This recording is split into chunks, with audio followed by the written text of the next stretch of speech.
नमस्कार, न्यूज 24 देख रहे हैं आप और आपके साथ मैं हूं दीपिका यादव। हर कोई यही सवाल पूछ रहा है, क्या रिया ने सुशांत को 1 साल तक कॉफी में ड्रग्स मिलाकर दिया? क्या लिव इन पार्टनर रिया ने ड्रग्स माफिया के साथ मिलकर सुशांत को कई तरह की ड्रग्स दी है? क्या रिया ने सुशांत को कई बार ड्रग्स की ओवरडोज भी दी है ताकि वो पूरी तरह होश में ना रह सके? क्या रिया ने इन सब के लिए किसी ड्रग्स माफिया के साथ अपने कनेक्शन का इस्तेमाल किया है? इन सवालों के जवाब जानने के लिए नारकोटिक्स ब्यूरो ने रिया, उनके भाई शोविक और अन्य के खिलाफ एनडीपीएस की कई धाराओं में केस दर्ज किया है। सुशांत के सुसाइड केस में रिया को लेकर के ये अब तक का सबसे चौंकाने वाला खुलासा है।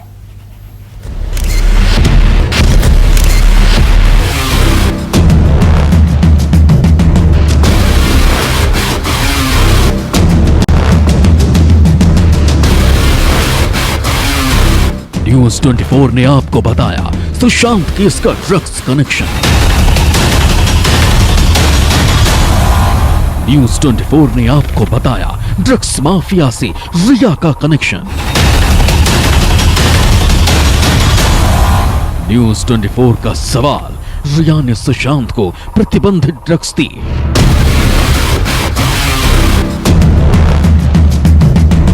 न्यूज 24 पूछता है, रिया ने सुशांत को ड्रग्स की ओवरडोज दी।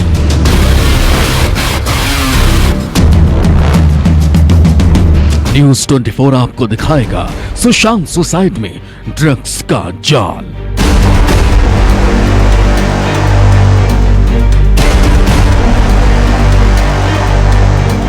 सुशांत की खुदकुशी के मामले की जांच एजेंसियों को सुशांत के आसपास 2 तरह के साजिश वाले जाल नजर आ रहे हैं। पहला जाल रिया और सुशांत से जुड़े लोगों का है।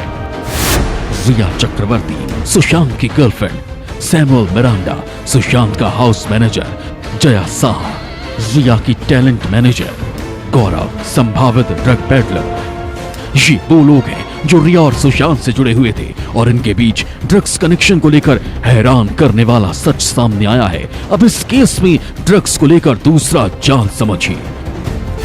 रिया चक्रवर्ती यानी सुशांत की गर्लफ्रेंड और लिव इन पार्टनर ने कई तरह के ड्रग्स को लेकर बातचीत की। इसमें CBD drugs, MDMA drugs, HUSH और PUDD जैसे नशीले पदार्थों को लेकर चैट की गई है। हश और बड जैसे नशीले पदार्थों को लेकर चैट की गई है। अब आपको सुशांत केस में ड्रग्स के इन दोनों जाल का एक एक सच दिखाते हैं। सुशांत सिंह राजपूत की सुसाइड मिस्ट्री में रिया के ड्रग्स कनेक्शन का होश उड़ाने वाला खुलासा हुआ है। ईडी की पूछताछ में जो कुछ निकलकर अब तक सामने आया है, उसके एक एक शब्द पर आपको बारीकी से गौर करना होगा। यह ड्रग्स माफिया रिया चक्रवर्ती, सैमुअल मिरांडा और जया शाह के बीच वो बातचीत है जो कई कोड वर्ड में इस्तेमाल करके की गई है। आइए आपको दिखाते हैं सुशांत सिंह राजपूत को लेकर ड्रग्स माफिया और अपने करीबी लोगों के साथ ड्रग्स को लेकर रिया के वो चैट। रिया और उनकी मैनेजर श्रुति के बीच भी एक खास तरह के ड्रग्स को लेकर चैट हुई थी। ईडी की जांच में जो व्हाट्सएप चैट सामने आए हैं, उनमें रिया ने श्रुति से दवा और ड्रग्स को लेकर बात की। आज सुबह वो रो रहा था और सिद्धू से कहा कि वापस घर चला जाए। वो आज मदद और इलाज चाह रहा है। देखो, अगर उसने किया तो चलो डॉक्टर से सही दवाइयाँ दिलवाए। वो तुम सबको चाहता है, तुम सब उसका इतना ख्याल रख रही हो और वक्त पर सभी दवाइयाँ दे रही हो, फिर भी वो ठीक नहीं हो रहा है। उसे पूरी तरह से गांजा बंद करना होगा। उसने कहा कि कल से छोड़ दिया है, वो सोने के लिए गया है। मैं दिन भर के लिए निकल रही हूँ। सुबह 11 बजे साहिल आरोग्य निधि जा रहा है ना। इसके अलावा रिया का एक और व्हाट्सएप चैट जांच एजेंसी को मिला है, जिसमें किसी संदिग्ध चीज को कॉफी में मिलाकर देने की बात कही गई है। मैंने उसे श्रुति से संपर्क करने के लिए कहा है। Thank you so much. कोई बात नहीं दोस्त, उम्मीद है इससे मदद मिलेगी। चाय, कॉफी या पानी में 4 बूंद डाल दो और फिर उसे पीने दो। इसके बाद 30 से 40 मिनट दो, असर दिखाई देने लगेगा। अब रिया चक्रवर्ती और रिया के द्वारा सुशांत के घर में नौकरी पर रखे गए हाउस मैनेजर सैमुअल मिरांडा के बीच ड्रग्स को लेकर चैट पर गौर कीजिए। हाय रिया, सामान करीब करीब खत्म हो चुका है। क्या हम ये शौविक के दोस्त से ले सकते हैं? लेकिन वहां सिर्फ हशीश और गांजा है। ईडी ने रिया, श्रुति और सैमुअल मिरांडा के फोन जब्त किए थे। आरोप है कि रिया ने कुछ व्हाट्सएप चैट डिलीट कर दिए थे जिन्हें रिट्रीव किया गया है। ऐसा ही एक चैट 2017 का है। इसमें रिया किसी गौरव आर्या नाम के शख्स से ड्रग्स को लेकर बात कर रही थी। अगर हम हार्ड ड्रग्स की बात करें तो मैंने ज्यादा ड्रग्स का इस्तेमाल नहीं किया है। एक बार MDMA लिया था। क्या तुम्हारे पास MD है? कुछ ड्रग ऐसे हैं जैसे हेलुसिनोजेंस हैं, मारिजुआना, LSD, ये बहुत जल्दी ही डिकम्पोज कर जाती है, तो वो उसमें दिखाई नहीं पड़ेगी। और ये सब दवाइयाँ आजकल आम तौर पर ड्रगिस्ट लोग इसको इस्तेमाल करते हैं as a drug. Misuse of drug है ये, और बहुत जल्दी डिकम्पोज हो जाती है। सबसे ज़्यादा इम्पॉर्टेंट LSD है, लाइसर्जिक एसिड डाइइथाइलमाइड, जिसके सेवन करने से आदमी की बुद्धि भ्रष्ट हो जाती है और पहचानने में दिक्कत होती है। वो जैसे अगर कोई आदमी बैठा हो तो वो ये कह देगा ये तो राज कपूर लग रहा है, जो कि एक्चुअली वो राज कपूर नहीं है, लेकिन मिस इंटरप्रिटेशन हो जाती है LSD खाने के बाद, और बहुत जल्दी ही डिकम्पोज कर जाती है। हम दर्शकों की जानकारी के लिए बता दें कि रिया ने संभावित ड्रग्स माफिया गौरव से जिस MDMA को लेकर बातचीत की है, उसका मतलब है मैथिलीन डाइऑक्सी मेथाम्फेटामाइन। ये एक तरह की ड्रग्स है। नारकोटिक से जुड़े लोग इसे एक हार्ड ड्रग्स मानते हैं, यानी तेजी से असर करने वाले ड्रग्स। सुशांत का परिवार पहले से ही रिया और उनके करीबियों पर सुशांत को ड्रग्स के जरिए अपनी साजिश का शिकार बनाने का आरोप लगा रहा है। हमने FIR में लिखा था, हमने ओवर ड्रगिंग की बात की थी, और जो ड्रगिंग हम ओवर ड्रगिंग का हमारा मतलब था वो था प्रिस्क्रिप्शन ड्रग, कि भाई जो एक ड्रग एक इतने मात्रा में पड़ना चाहिए उसको ज़्यादा मात्रा में दे दीजिए तो कहीं ना कहीं मानसिक स्थिति खराब कर सकती है। लेकिन अगर ये बात सही है कि तो बैंड ड्रग्स इनको दिया जा रहा था, तब तो बहुत ही सीरियस मामला है, और इसमें तो कई पहलू ऐसे आ जाएंगे। नारकोटिक्स कंट्रोल ब्यूरो भी आ जाएगा, और जिस तरह से सुशांत सिंह राजपूत के बारे में हमने पूरा का पूरा एलिगेशन लगाया है, वो अब धीरे धीरे सारा कुछ लगता है साबित होते नजर आ रहा है। रिया, श्रुति, जया, सैमुअल और संभावित ड्रग सप्लायर गौरव के साथ हुई बातचीत ये साबित करती है कि सुशांत के आसपास ड्रग्स का जाल फैला हुआ था। ये बात भी सामने आई है कि रिया 2017 से ही संभावित ड्रग्स माफिया गौरव के संपर्क में थी, और 12 जून से 15 जून के बीच रिया ने जया साहा से 8 बार बातचीत की थी।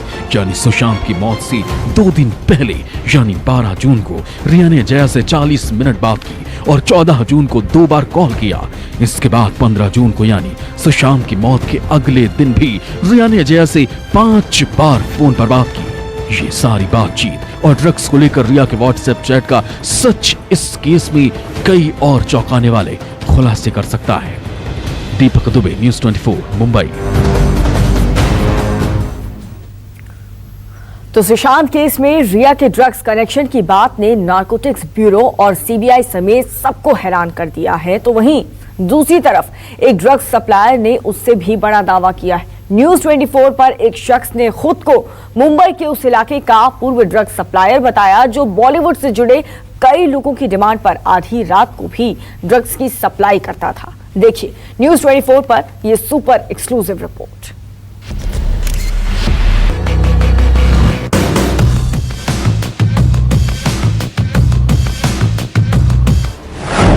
सुशांत केस से बॉलीवुड का ड्रग्स कनेक्शन बेपर्दा।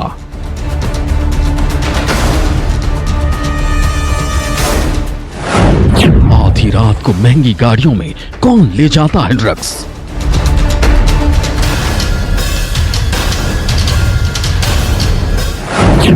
कौन कौन से अमीर करते हैं महंगे नशे का नाश्ता?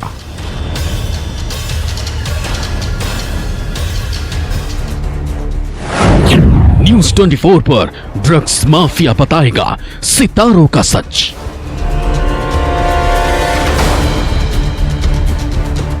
सुशांत केस में बॉलीवुड के आसमान पर एक बार फिर नशे के धुएं वाले काले बादल नजर आने लगे। इस केस में जांच की दिशा ड्रग्स माफिया की ओर जाती हुई दिखाई दे रही, यानी बॉलीवुड सितारों तक ड्रग्स की जड़ें पहुंचने की बात सामने आ रही है। अब तक आपने बॉलीवुड में ड्रग्स माफिया का काला कारोबार देखा होगा, ड्रग्स माफिया की डीलिंग देखी होगी,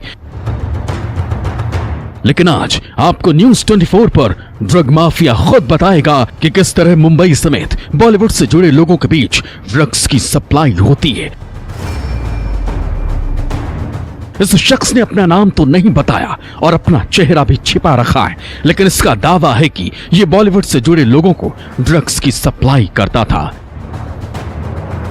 इस शख्स का दावा है कि आधी रात को बॉलीवुड से जुड़े लोग और उनके करीबियों के फोन आते हैं और वो ड्रग्स की डिमांड करते हैं। बॉलीवुड के लोग भी आते हैं? हाँ, बॉलीवुड के लोग भी तो ज्यादा आते हैं बांद्रा साइड में।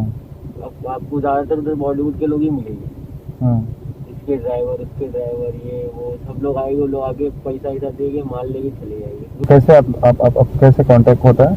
कांटेक्ट मतलब ऐसा तुम लोग ना किसी को पूछते, पूछने से सब मिल जाता है कि हाँ ये वो। एक ना एक बंदा बॉलीवुड में अपने भी बंदे बोलते, तो कोई अगर बोला भी ना कि हाँ अपने को ये करने का, पर हम लाएंगे कहाँ से, तो उन लोग जाके फिर आगे का बता देंगे, ये बंदा है, ये बंदा लाके देगा, आपको किधर मंगाना है बोलो, उसको मैं बुला दूंगा, वो लेके आके दे देगा, ऐसा उन लोग ही बोलेंगे। कभी फोन आते हैं आप लोग को? ज्यादातर रात के टाइम 12, 1, 2 ऐसे। क्या 11 बजे बोल देंगे लोग, 11-10 बजे हम लोग को रात को इतने बजे चाहिए, तो हम लोग भी माल मंगा लेते, मंगा के फिर सीधा वहाँ पर ट्रांसफर कर देते। खुद को पूर्व ड्रग सप्लायर बताने वाला ये शख्स दावा करता है कि अलग अलग नंबरों से कॉल करने वाले बॉलीवुड से जुड़े लोग अपना नाम नहीं बताते, वो सिर्फ ड्रग्स के बारे में पूछते हैं। इसके बाद तय की गई जगह पर महंगी गाड़ियों से पहुंचते हैं, अपना चेहरा तक नहीं दिखाते, वो गाड़ी की खिड़की से रुपए देते हैं और ड्रग्स को डिग्गी में रखवा कर ले जाते हैं। उनको क्या लोकेशन कोई बुलाते हैं, कार में देते हैं, कहीं जगह पे बुलाते हैं, कैसे देते हैं? हाँ बोलते हैं लोग, जिलों को भेजता है, आगे बोलते कि भाई कार में बुलाया था, कार में लेके गया, फिर मेरे को छोड़ के भी गया, तो कार में बिठा के माल वाल ले लेंगे, फिर बंदा जो बोलेगा तो उसको छोड़ देंगे। अगर बंदा खुद अगर बाइक से गया दियो कुछ चलेगा, तो वो चले जाके पास करके हाथ में लेके आ जाएगा। ऐसा रहता है कि डिग्गी में भी रखने का शॉट रहता है, बोलेंगे कि डिग्गी खुला है, तुम डिग्गी में डालो, चले जाओ। पूर्व ड्रग सप्लायर होने का दावा करने वाले इस शख्स ने आगे की बातचीत में हमें और चौंकाया। न्यूज 24 के खुफिया कैमरे पर इस शख्स ने दावा किया कि कई ऐसे लोग हैं जो ड्रग्स की एक एक डोज के लिए लाखों रुपए खर्च कर देते हैं। वो पैसों की चिंता नहीं करते, क्योंकि जब आधी रात को ऐसे लोगों का फोन आता है तो वो सिर्फ ये पूछते हैं कि ड्रग्स कहाँ मिलेगी। कॉल आता कैसे आता है, तुमसे कांटेक्ट कैसे करता है? मेरा बंदा रहता है ना बॉलीवुड में, वो मेरे को फोन करता है कि भाई इतना इतना माल चाहिए, इसको चाहिए, उसको चाहिए, तुम लाके तुम एक बंदे के हाथ में भेज दो, मैं दे देता था कॉन्टेक्ट उठा के, इधर लेके जा, इधर मंगा रहा है, इधर जाके देखे। और वो बोलते भी कि माल का पैसा ज्यादा है, लोग बोलते चलेगा, पैसा कितना मिलेंगे, चलेगा, खाली माल जाए। मुंबई के पूर्व ड्रग सप्लायर ने यह भी दावा किया कि लॉकडाउन के दौरान भी ड्रग्स की डिमांड और सप्लाई में कोई कमी नहीं आई। यानी ड्रग्स के अवैध धंधे से जुड़े इस शख्स की बातों पर यकीन करें तो सुशांत केस में भी ड्रग्स माफिया और रिया के बीच कुछ इसी तरह की कई तरह के नशे की सप्लाई हुई होगी। बहरहाल नारकोटिक्स ब्यूरो और सीबीआई सुशांत के सुसाइड मिस्ट्री में रिया के ड्रग्स कनेक्शन की पड़ताल कर रहे हैं। जल्द ही सच सबके सामने होगा। दीपक दुबे, न्यूज 24 मुंबई। तो क्या सुशांत के पोस्टमार्टम में लापरवाही की गई है? क्या सुशांत की बॉडी का पोस्टमार्टम करने के दौरान कुछ अहम बातों को जानबूझकर नजरअंदाज किया गया है? क्या सुशांत की विस्टा रिपोर्ट से इस बात का पता चल सकेगा कि सुशांत को ड्रग्स दी गई थी या फिर कई बार दी गई थी? सीबीआई और फॉरेंसिक टीम इसी की जांच को लेकर के अब फुल एक्शन में है।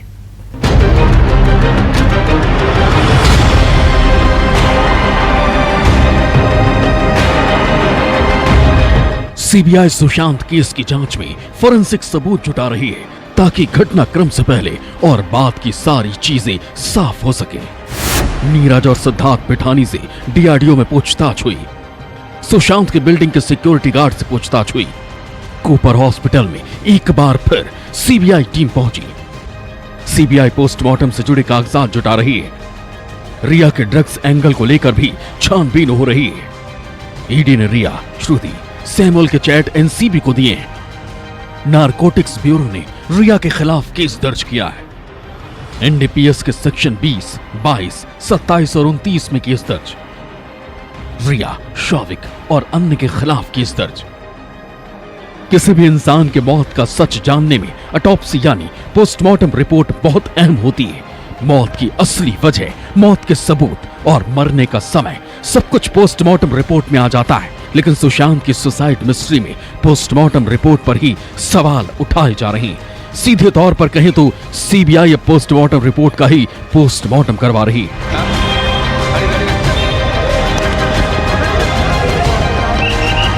सुशांत की मौत का सच जानने के लिए सीबीआई की टीम ने कूपर हॉस्पिटल में उन सभी डॉक्टर्स के बयान दर्ज किए जिन्होंने पोस्टमार्टम किया था। सवाल यह है कि पोस्टमार्टम को लेकर कौन से सवाल उठ रहे हैं और क्यों? मौत के 10 घंटे बाद पोस्टमार्टम क्यों? 6 घंटे में पोस्टमार्टम होता है तो कई चीजें सामने आती। 6 घंटे में पोस्टमार्टम होने पर विसरा रिपोर्ट सही आती है। विसरा रिपोर्ट बताती है कि मृतक ने क्या खाया पिया था।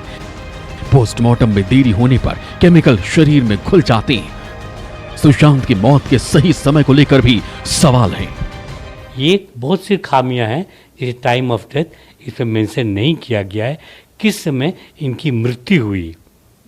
वो टाइम एक ब्रैकेट देते हैं हम लोग कि 8 से 10 घंटा के बीच में या 10 से 12 घंटे के बीच में, वो एक ब्रैकेट होता है जिससे हम अनुमान लगाते हैं कि इस बीच में इस आदमी की मृत्यु हुई। जब भी बॉडी लटकती है तो ब्लड ग्रेविटेट करती है lower part of the body में, तो इसमें लोअर लिम्स में कहीं भी पेटिकियल हैमरेज नहीं है।